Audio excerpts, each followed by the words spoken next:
You want to know what's not healthy on your health journey? Giving up your sweet treats. I don't care what nobody says. We all need a sweet treat from time to time. So today I'm going to teach you how to make your sweet treats healthy.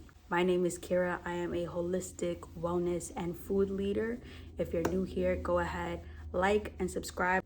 I healed my skin naturally, not using any medication, not going to the esthetician to get chemical peels, any topicals, anything unnatural. I healed my skin with food, and something that I was not letting go of was a sweet treat, because a girl, a guy, we all need a sweet treat from time to time. So let's get into how we're going to make sweet treats healthy. And I want to tell you that you're going to need a catalyst to want to go into your health journey and take it really seriously.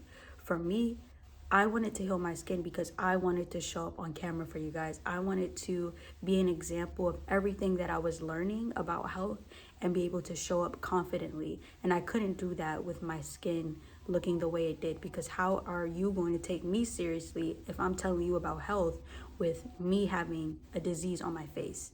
So when I started my content journey, I was healing my skin, and I'm taking you all this way with me. And you can see in my older content, when I started healing my skin, it wasn't as bad. And now here I am with pretty clear skin. And so the first way that you are going to make your sweet treats healthy is by having no refined sugars or artificial sweeteners. No refined sugars means you're not going to use any white sugar, brown sugar, light brown sugar, dark brown sugar, even cane sugar. You're going to use natural sweeteners, right? So this includes fruit, especially those maybe dried fruits like dates, figs. Freeze-dried fruits are really cool for sweetening things up as well. And you're going to use natural sweeteners like honey, like maple syrup, and sometimes agave. Less on the agave, more on the honey and maple syrup, because they have more nutrients going into your body with that sugar. The reason why refined sugars are unhealthy is because they are stripped of all of their nutrients. You're not about to be getting any vitamins or minerals with white sugar. So your body is just basically only getting sugar, which is going to spike your blood sugar levels and cause insulin resistance over time, which is why you might be having trouble getting rid of lower belly fat or just fat in general on your body, which is why you might have any type of illness related to insulin resistance, because the sugar is the culprit. But you don't have to get rid of sugar completely, right? There's healthy sugars. Fruits have sugar. They're very healthy for you. Maple syrup is another healthy alternative, like I mentioned, maple syrup and honey. But another one is going to be coconut sugar. If I am using a recipe that calls for sugar and I can't really use maple syrup or honey to replace it because of the ratio of solid to liquid and I have to use the sugar, I'm going to go with coconut sugar because it's made from the coconut. So that's still going to have some nutrients in it for you, and it's not going to do the same thing to your blood sugar levels as plain white sugar. Why are we eating that, guys? Come on. Also, another option is to make your own cane sugar at home. I've seen people do this. They juice the cane, the sugar cane, they boil it until it's just sugar, and then they lay it out on parchment paper for it to dry, and then they kind of blend it up and create your own sugar. That way, you are knowing what you're putting into your body. I think that sometimes it's about making things at home. Like sometimes the things in the store, because of how highly processed and manufactured they are in these factories, it's not going to be good for you. It's better to make it at home. While I personally am not going to do all that work to make my own natural cane sugar right now, I might do it one day. And if it's good, if I don't see any negative effects on my body, then perhaps I'll keep doing it. But for now, for me, maple syrup, honey, coconut sugar, all you need, dates, heavy on the dates, all you need to make a healthy sweet treat. Okay, find recipes, if you're making recipes, that have these ingredients in them. All right, so Another thing is you're going to want to use less inflammatory flours in your sweet treat. So if you're making any baked goods that involve flour, there's going to be flours that are highly inflammatory, right? Like all-purpose flour or bread flour, cake flour, any flour that is stripped of its nutrients, any flour that is bleached. Because first of all, a lot of these flours are not using the whole grain, which is why whole grain is going to be better than white flour, right? Because you're getting the germ, you're getting the bran, you're getting every part of the wheat. When you're using these flours that are inflammatory, it's because they're stripping away the nutrients. So you're not getting any nutrients in these flours. So using flours such as spelt flour or acorn flour, I think that's how you say it, I'm not 100% sure, but ancient grains are really going to be better for you than AP all-purpose flour and other types of flours that are bleached and just stripped of their nutrients. And the reason why ancient grains are better is because what an ancient grain is that basically if you have the grain today and the grain from thousands of years ago, it's going to be virtually the same. There's not going to be much manipulation there, whereas other grains have been manipulated and changed over time to get you a completely different product. So ancient grains such as spelt flour, that's my favorite, okay, that's my favorite, are going to have the bran, the germ. They're using the whole wheat. It's a whole wheat grain, and it's an ancient grain, which means that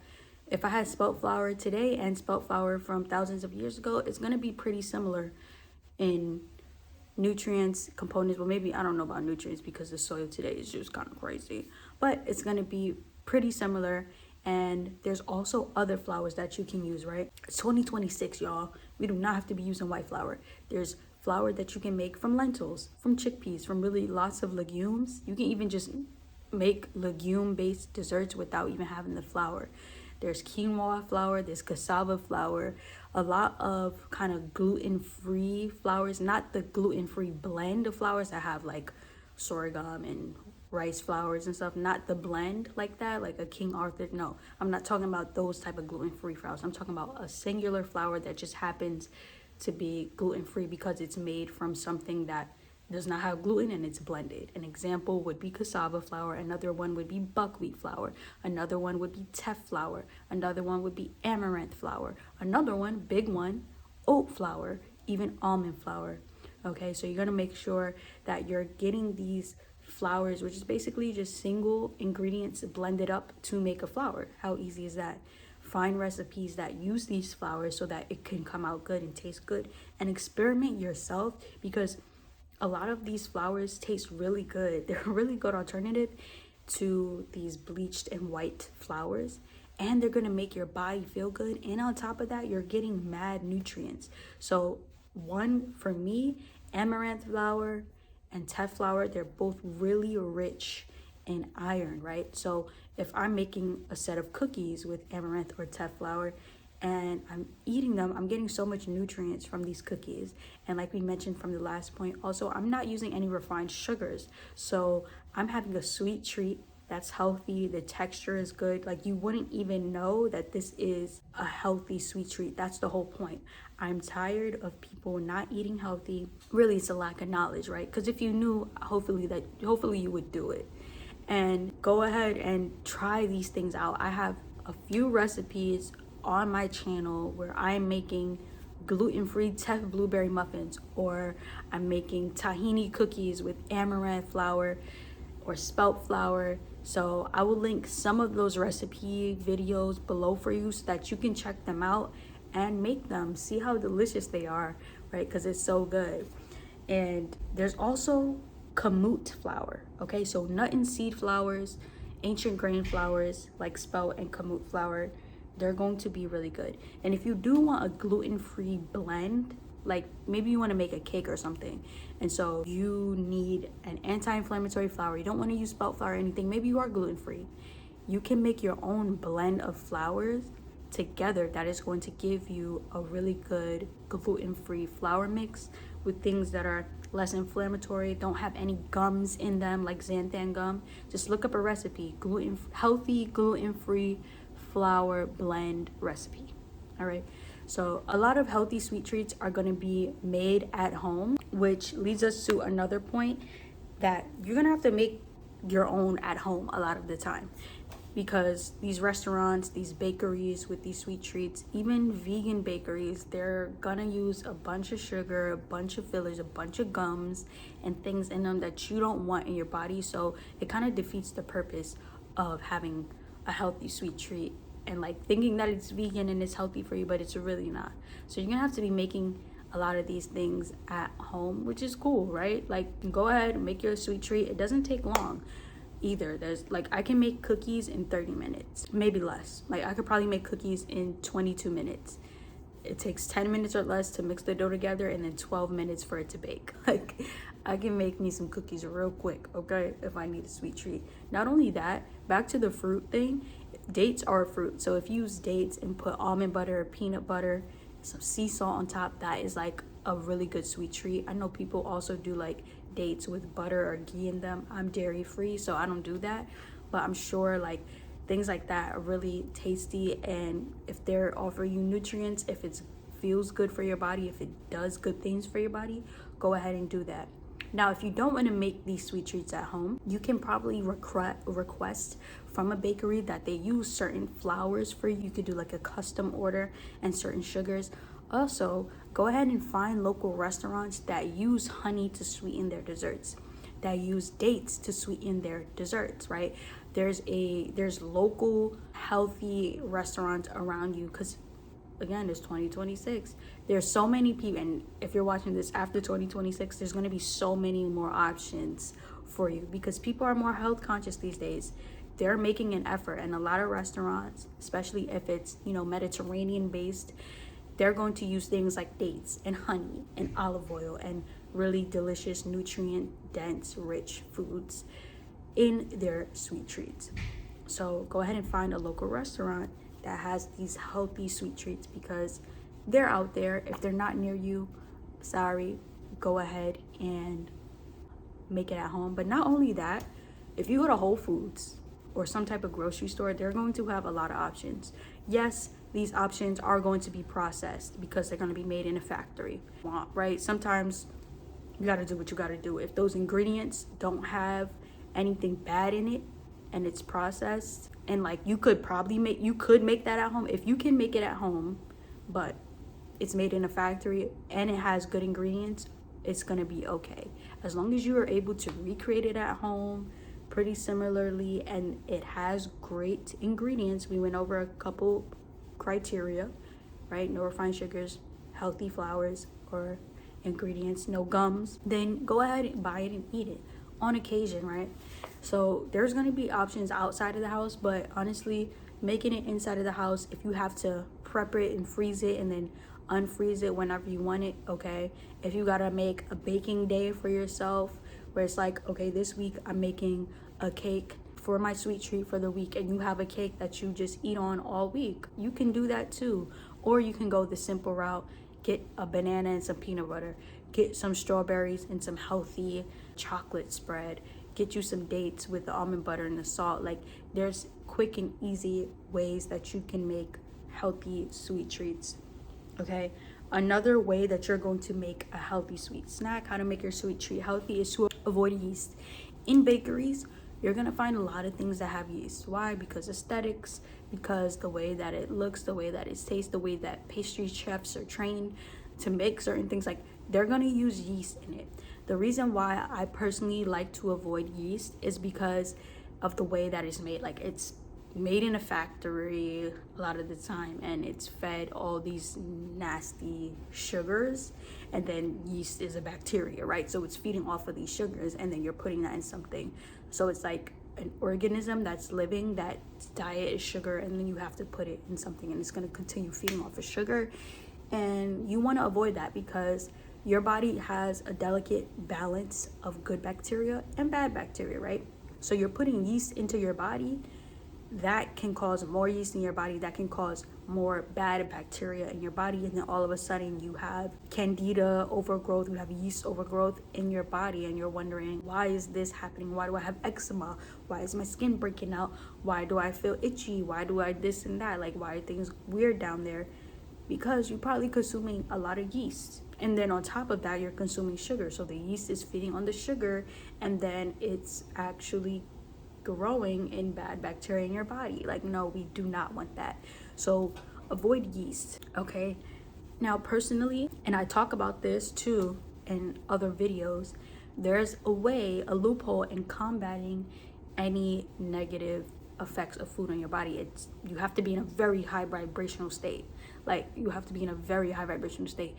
And I will mention that being in a high vibrational state a lot of the time does not come with wanting a sweet treat. Like, unless you're on vacation, like we want a sweet treat sometimes to kind of like balance off something. Maybe it was a long day, we want a sweet treat. You have to, they say, you know what they say, right? Stressed spelled backwards is desserts. So if you want a sweet treat, like, obviously that's fine. We all have different palates. First of all, sugars taste good. Natural sugars taste really good. It's sweet, it's delicious, right? Honey, it's delicious. We love sweet stuff. We're here to enjoy life. We're here to enjoy pleasure. If you have one of these things every once in a while, sugar or an inflammatory flour or yeast, every once in a while, right? Where you're in a high vibrational state and it's not going to negatively impact your body, okay. But if you are sick, if you are not well mentally, eating these things is not going to take you where you need to go. And I talk about this in my video, which I believe is called like healthy versus unhealthy food. I will link that below because I tell you literally how to eat healthy, basically, like everything you need to know about eating healthy.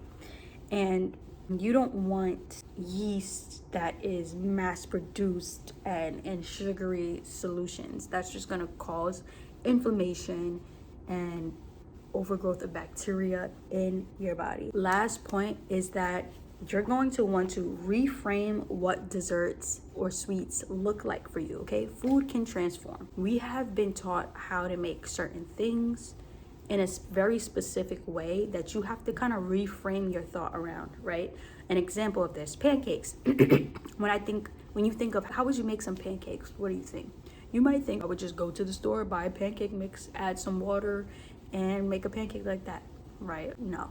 Or you might think I can make it from scratch at home. All I need is some all-purpose flour, some eggs, some sugar. No, right? Like, unless you're on a farm, you got your own eggs, you're making your own all-purpose flour from the whole grain, you're blending up your whole grains together, fine, right? You're getting your milk. Dairy is very inflammatory for many people, but maybe you're making your own milk or whatever, fine, maybe that. But if you're buying all these things in America from the grocery store and you're not paying attention to what's organic, where it's coming from, if the eggs are pasture raised or if they're just nothing on it, right? Like, you have to pay so much attention to ingredients to be healthy, and it's really not hard once you get used to it. You just gotta ease your way into it, and then you'll see, I don't want this anymore, I'm gonna go with this. There's so many options, y'all. It's so many options. Okay, so you're gonna have to reframe what these things look like. You can make a pancake in the way that I was describing, or you can literally soak some lentils, blend them, add some maple syrup, a little baking powder, some vanilla extract, cinnamon, whatever, and then you have lentil pancakes. Or you could turn that into a waffle, have a lentil waffle, and it doesn't taste like lentils, but you're eating lentils. So not only are you having a sweet treat, but you're having so many nutrients. You're having iron, you're having B vitamins, you're having all of these extra benefits that come from eating lentils. You're having protein, right? So food can transform. Like, just because you think lentils and you might think a pot of lentil soup or something, like just lentils and water, that's not the only thing you can do with lentils. You can make a whole cake out of lentils. Like, there's so many different ingredients, right? So there's things like you can make cornbread from chickpeas, because corn is inflammatory too, because the way that it's produced now is not really good for us. So you can make cornbread from chickpeas. You can make cookies out of bananas and oats. So dessert doesn't always have to look like cookies. It can be as simple as an apple with some homemade date caramel, like dates blended up with maple syrup. Or it can be an apple with almond butter. It can be fruit with any type of nut butter. It can literally be yogurt mixed up with fruit and a little honey in a bowl. You can freeze it and make little like yogurt clusters. or you can just eat it by itself like a bowl of yogurt. Dessert can be a homemade granola with milk, almond milk, and blueberries. Like, that is a sweet treat. You can make ice cream from coconuts, from coconut cream, right? Just blend it. You can make ice cream from coconut cream and avocado. Blend up some coconut cream, avocado, whatever you want to add as the flavor. Maybe it's strawberries. Add some freeze-dried strawberries, blend that up, put it in a tin, put that in the freezer, and scoop it out. Now you have strawberry ice cream. Transform food. Food is only put in the box that you create for it. Think outside the box when it comes to food, because food knows no bounds. It's made from God. Like, it's infinitely transformable. You can make an infinite amount of things with food. It will never get old. It will never get boring. You think it's boring because you are making it that way. Your mind has not been expanded, but that is why I'm here today. That was a bar. Oh, so we're gonna end on that. I have a video for you if you're anything like me and you want to show up confidently on camera, but you have acne, right? I'm gonna share with you 3 skin sabotaging mistakes that are keeping you off camera. Go ahead and click the link in the description to receive that video. All you gotta do is enter some info. It's a free video, and I'm gonna give you those 3 skin, that's such a tongue twister. I'm gonna give you those 3 skin sabotaging mistakes that are keeping you off camera, and a 10-minute daily fix that you can use. Okay, so that link is in the description for you. Also, if you're interested, I do offer coaching, so I will also put that in the description for you. Stay golden.